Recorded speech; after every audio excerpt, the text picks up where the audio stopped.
Coming up on the World Sailing Show, we meet Singapore's kite foiling sensation. Sail GP takes on Australasia, and the fleet sets sail in the Rolex China Sea Race.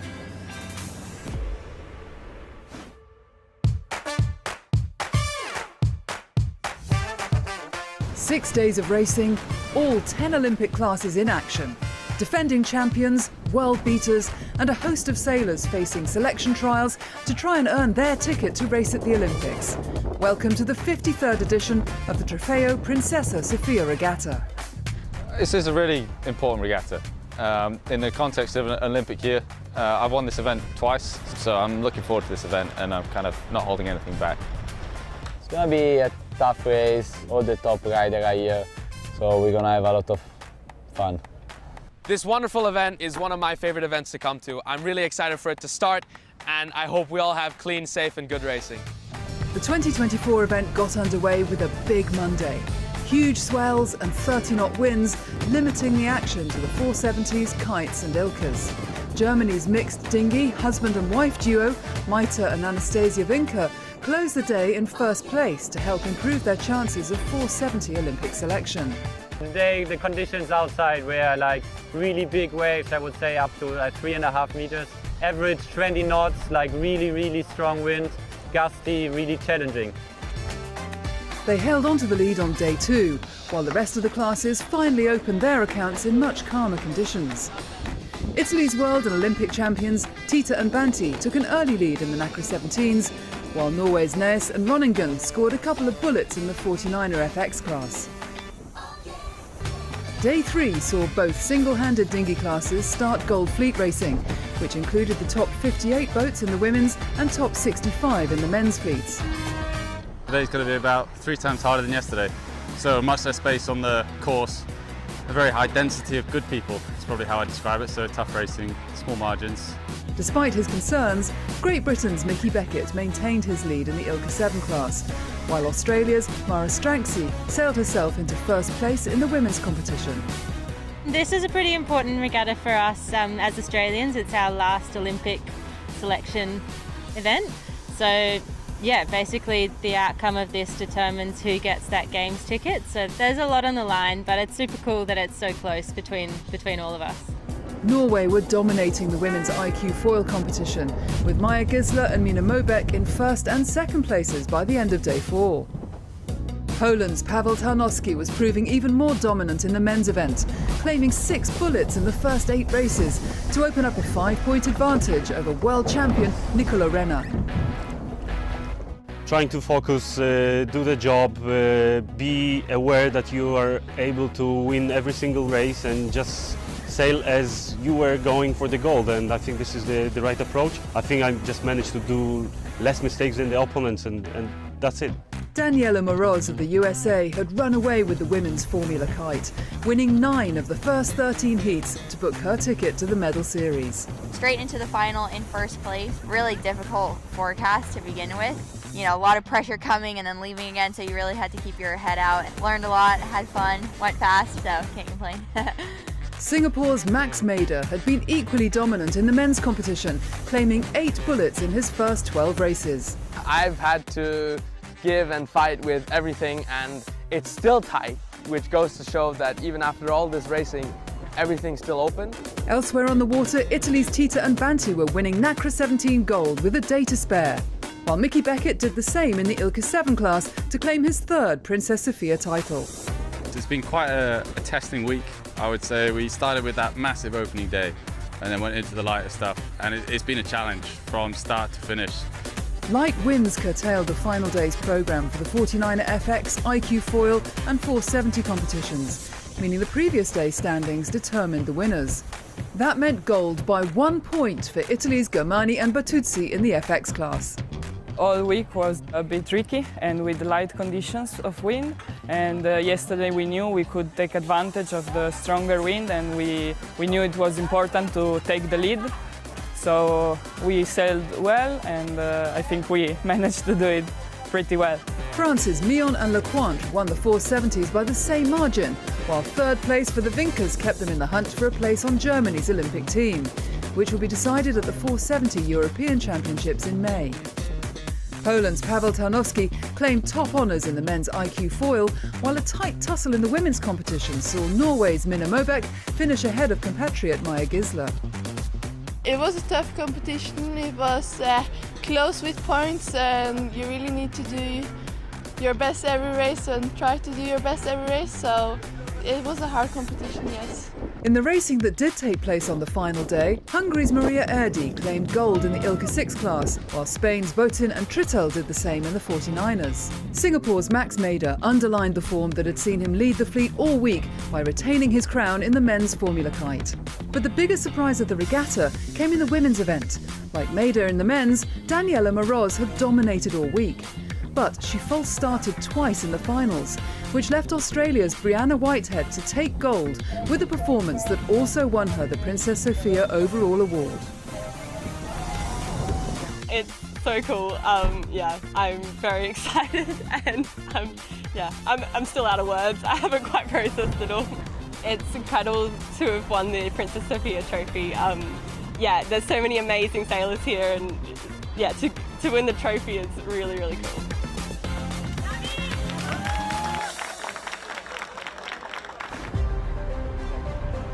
The AC-75 that Ineos Britannia will use to mount their third challenge for the America's Cup this autumn has been making its way to Barcelona. The new boat will replace a development boat that was conceived back in 2022, their smaller T6 test boat. A test boat is a big deal for us. We really wanted to get away from specifically having to use the AC-75 as a test boat because we felt we were hindered from some of the issues that we had with RB2 and our race boat for the last Cup. Rudder's just completely locked out here. Why are we building a test boat? We are building a test boat because we are only allowed to build one big boat and we are not really allowed to do tests on it. So it's very limited, but we are allowed to build a smaller test boat that must be shorter than 12 meters. The smaller the boat gets, the trickier it gets to control. So we know that it's going to be almost more of a handful than RB2, just with the scaling and the inertia. And it's going to be a handful, and we're only going to sail it with 4 of us. All of us just sat on seats, and long term it's quite cool as well because it effectively means we can learn to sail this in a very similar manner to what we'll end up sailing RB3. With the build complete, the boat was shipped to Palma in Spain in October 2022 to begin its first tests at sea. For the next 12 months plus, this will be the platform that we get all of our testing data and feedback, which will inform us in those key decisions that will go into the eventual race boat for the America's Cup. Put through its paces in the Mediterranean during late 2022 and early 23, it wasn't always plain sailing for the support team and crew aboard T6. This is an incident response. All of the things that happened in the water that day, honestly, are things that we anticipated could happen, albeit individually. So then on the day that we capsized T6, we capsized it onto its side, and then we turned it upside down, and then we filled it up with water, and then we caught it on fire. So we sort of just worked our way through the incident manual, and almost any one of those scenarios could have ended by itself more catastrophically, where we might have had a total loss of the yacht. That's not what happened. So I think it's a huge credit to the team in the way that we reacted to a worsening situation to end up with the boat at the end of the day, back of the dock, right side up, dry and not on fire. The capsize meant the team had to make unscheduled repairs before turning their attention to the various upgrades they'd been planning to introduce as part of the overall testing program. It was really fascinating to get out on the water, start pushing the boat hard and see what those differences have made. We still got quite a bit to test with T6. We've got some other configurations and of course always just trying to get that perfect data coming through, which gives us the accuracy on the testing and also helps us in terms of designing and configuring the race boat for next year. Palma's been fantastic for us, but of course we know we've got to get to Barcelona. We're excited about being at the venue for next year's America's Cup and getting into those specific sea conditions, wind conditions that we expect to see there. So exciting times all round. it was the right decision to go for a purpose-built boat. We learned so much putting this boat together that will be extremely useful for the race boat. For us, it's really a big element, a big component of the whole campaign. So we use it intensively to gather data, to validate our models, and then that feeds into the race boat design.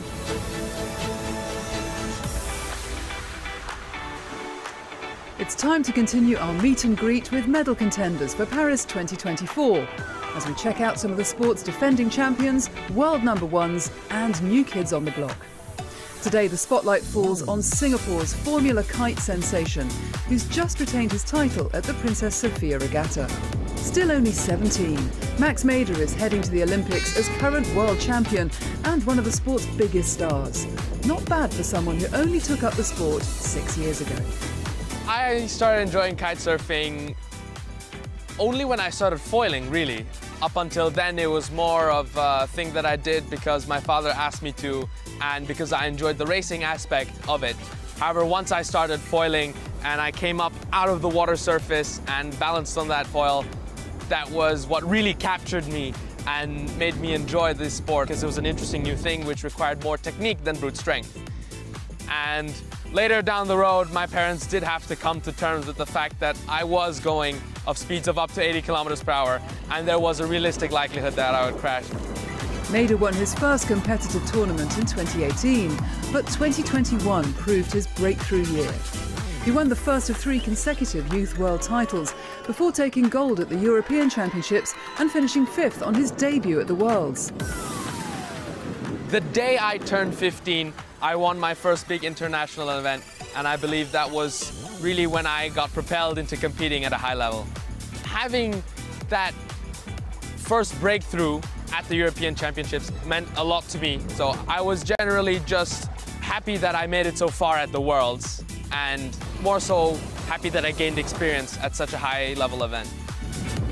In 2022, Mader claimed silver behind Slovenia's Toni Vodisek at the World Championships, before reversing the positions in 2023 to win his first world title. It established a rivalry that's likely to continue at this summer's Games. I believe it has always been very, very tight, and I think last year was more my year than Tony's year, perhaps. I would say that we were very, very close and that he deserved it as much as I did to win. So, more so, it's a lot of things coming together and having that stroke of extra luck at the very end. Not that luck seems to have played much of a part in his meteoric rise to the top. All smiles on shore, it's a different Max Mader on the water. I am trying to form a very cold and calculated character, if you will. However, there's a lot of competitive drive and emotion that's bottled up behind that facade. So if I do have a bit of a tricky moment, that might come out, but usually I'm very, very cold and try and be as precise as possible with the things I do. When we get down to the 4-rider final and the format is completely different, my approach changes from a game of speed to a game of control, because you no longer have the time to establish your position and yourself, so you have to change it to trying to control what's happening around you. Alongside the numerous titles, it's an approach that earned him a nomination for the 2023 Rolex World Sailor of the Year award.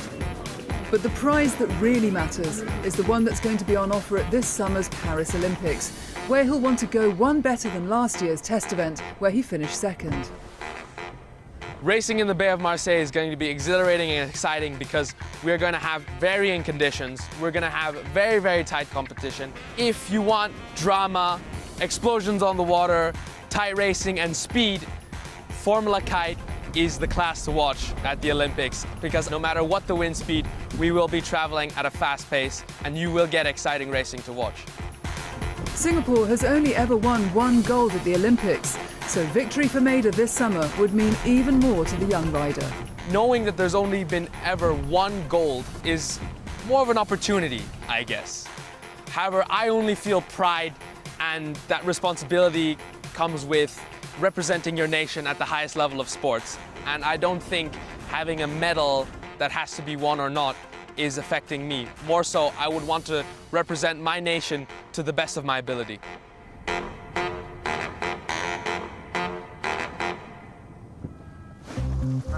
The most recent action in Sail GP Season 4 has seen the teams competing in Australia and New Zealand, rounds 8 and 9 of the 12-event series.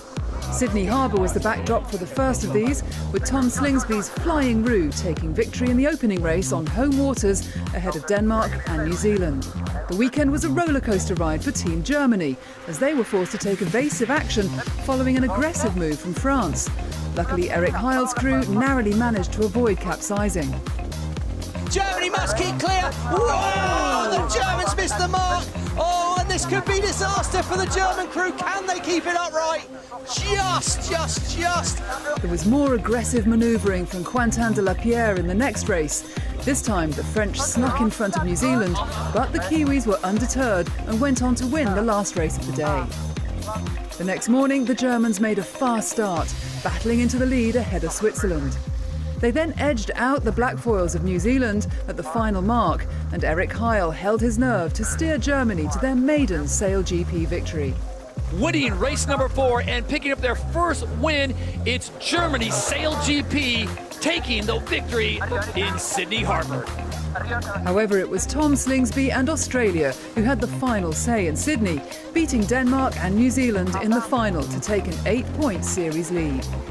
Tom Slingsby works his magic, hocus pocus. Australia takes the win in Sydney. We're so happy to win. It's our first win of the season, and we've been so close so many times, but it almost makes us sweeter to win here in Sydney, Australia, in front of our family and friends. Doesn't get any better. Christchurch, New Zealand began with a bang as Great Britain hit Spain during Friday practice. Giles Scott's team were penalised 8 regatta points and 4 season points, dropping them to 7th overall. Day 1's racing was then cancelled with the Dolphin on the course, meaning 3 fleet races were scheduled for the final day ahead of the 3-boat final. With 22,000 fans looking on, Denmark collided with Canada during the countdown to race 1, damaging their F50 and leading to more points penalties. But the biggest drama happened on the opening leg of the race. All the boats start to turn, but they've got to keep clear of Australia there on board Canada. Big contact. Whoa, that was unthinkable there. That's a massive incident there.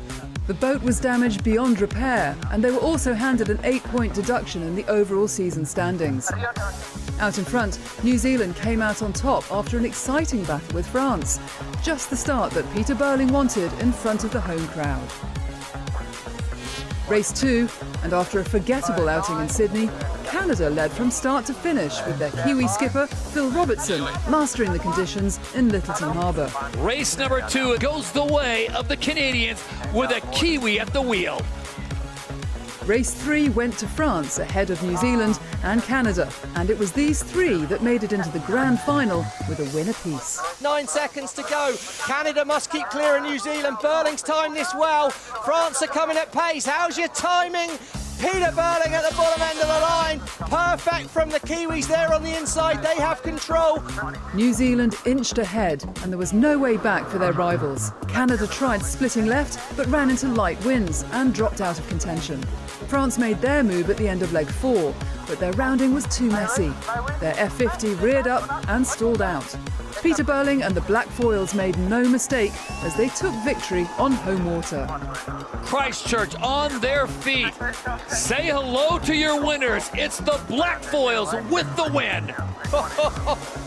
With Australia's points deduction and the Kiwis scoring the maximum, they leapfrogged their rivals to take a 9-point series lead. The perfect weekend for the home team as they look to finally wrench the Sail GP title off the Aussies. To race like that in front of a home crowd was unreal. I mean, it felt like we were dominant in the final and we were attacking it, and it felt really good. So yeah, just so stoked to come away from it with the win and in front of a home crowd.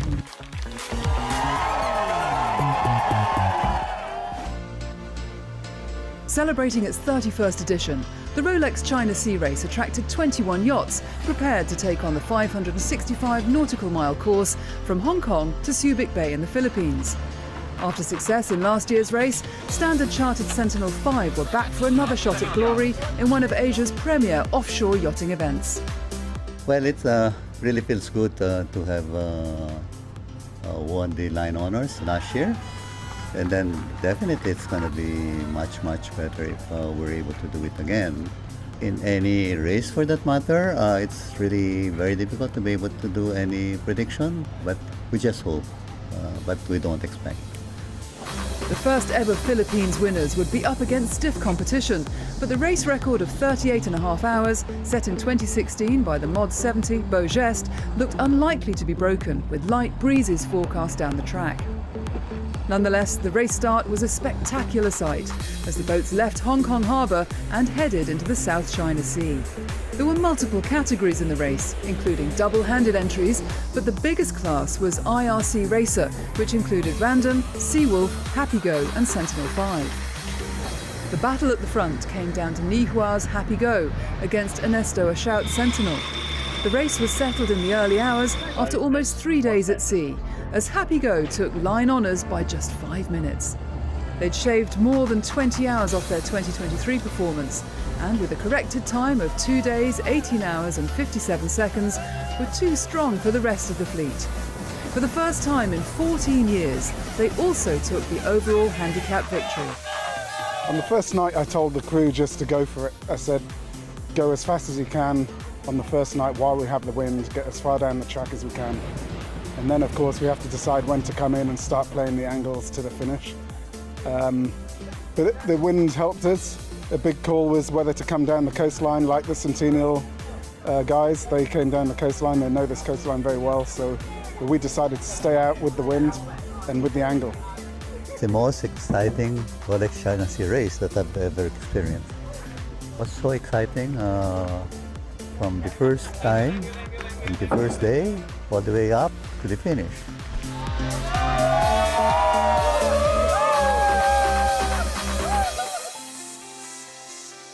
That's it for now. Next time, we're in the south of France for the Last Chance Regatta. And we continue our countdown to Paris 2024.